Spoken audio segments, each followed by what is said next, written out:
So love me like you do, la la, love me like you do. Love me like you do, la la, love me like you do.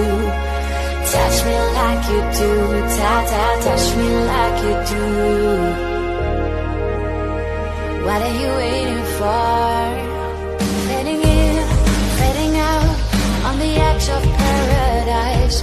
Every inch of your skin is a holy grail I've gotta find.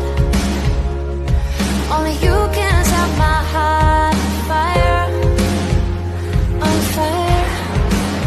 Yeah, I'll let you set the pace. Đâu đúng rồi. Là lỗi tại mình hả? Không phải ai cũng được đối xử giống như nhau đâu. Bởi có những người nhìn rất dễ mến, cho dù họ có làm điều gì sai cũng dễ dàng được bỏ qua. Nhưng trái lại thì có một số người chỉ nhìn mặt thôi là đã thấy ghét. Chính vì vậy mới có chuyện cậu thì bị đánh, nhưng mà bạn kia lại được bỏ qua. Dễ mến hay dễ ghét còn tùy theo cảm tính. Có người sẽ thấy cậu dễ mến, nhưng cũng có người thấy cậu dễ ghét. Mình muốn ai cũng thấy mình dễ.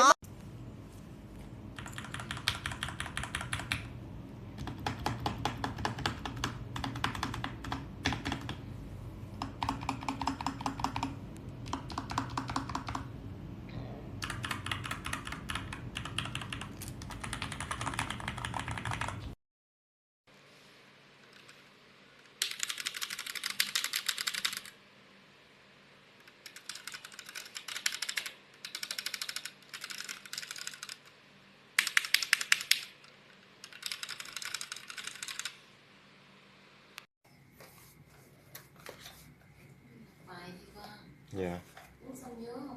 Dạ không. Dạ không. Dạ.